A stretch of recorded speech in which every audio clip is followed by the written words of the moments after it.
dia, meu amigo, minha amiga.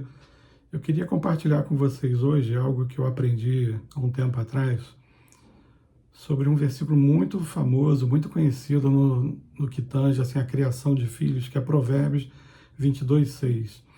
A tradução mais comum é a seguinte: ensina a criança no caminho que deve andar, e ainda quando for velho não se desviará dele. O pastor Charles Swindoll, ele se debruçou durante 3 anos pesquisando coisas relacionadas a esse versículo, principalmente tentando buscar textos próximo da época que ele foi escrito, para tentar entender o sentido dele no original. E ele descobriu o seguinte: tem 2 palavras que são chaves para você entender esse versículo. A palavra no original que foi traduzida por ensinar ou instruir, e a segunda, que é a palavra caminho. Eu vou me deter hoje, para o vídeo não ficar grande demais, apenas na primeira parte, que é a palavra instruir, tá ok?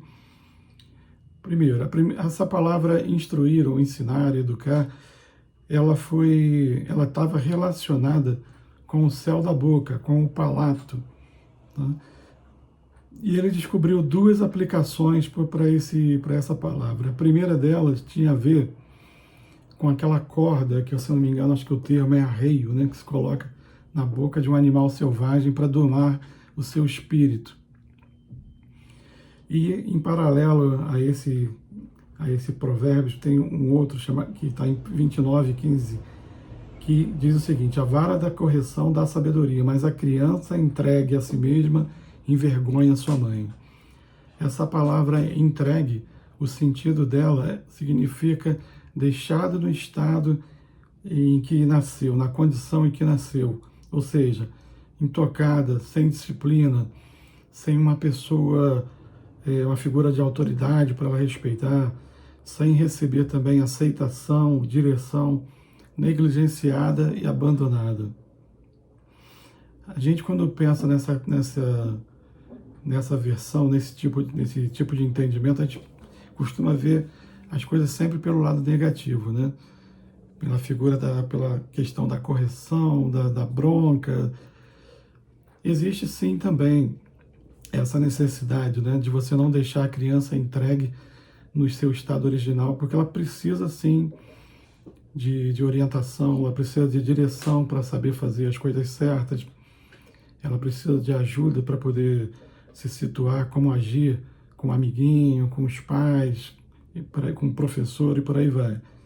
Mas existe também um outro lado, existe também a negligência de você também não passar para ela a questão da aceitação, de fazê-la entender, de orientá-la também a entender quem ela é, né?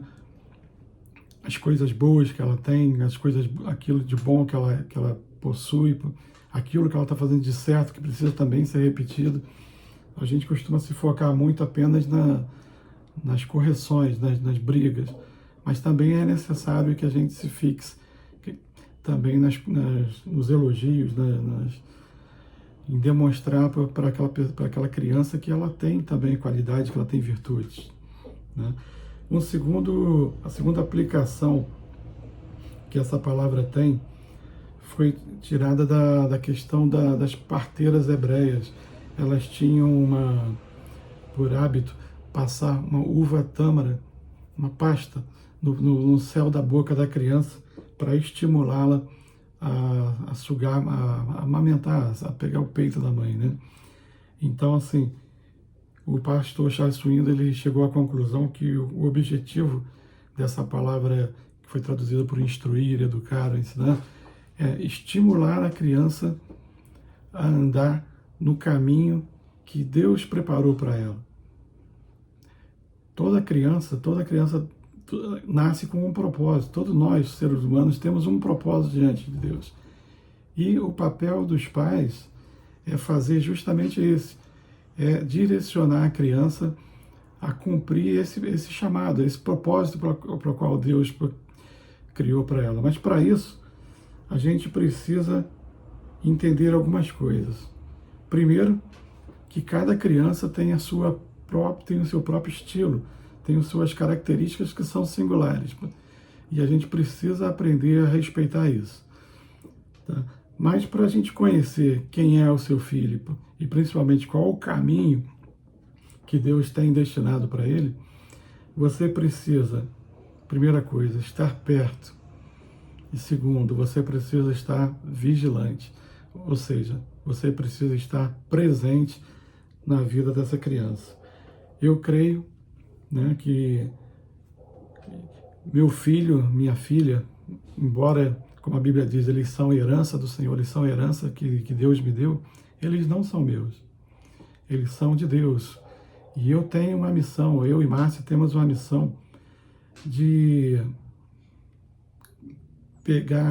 entregar para Deus, tanto a Bia quanto o Tiago, muito melhor do que eu recebi.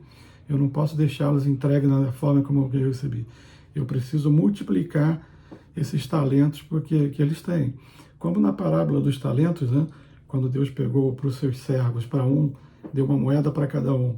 Um enterrou, os outros multiplicaram, tá? E Deus repreendeu aquele que enterrou o talento. Eu creio que também na questão da criação de filhos, o nosso papel como pai de pai e mãe é fazer com que os nossos filhos sejam muito melhores do que nós fomos.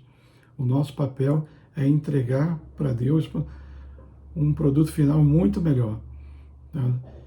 Eu vi uma frase esses dias que os pais são os únicos que, na sua vida, que ficam felizes quando você os supera, né?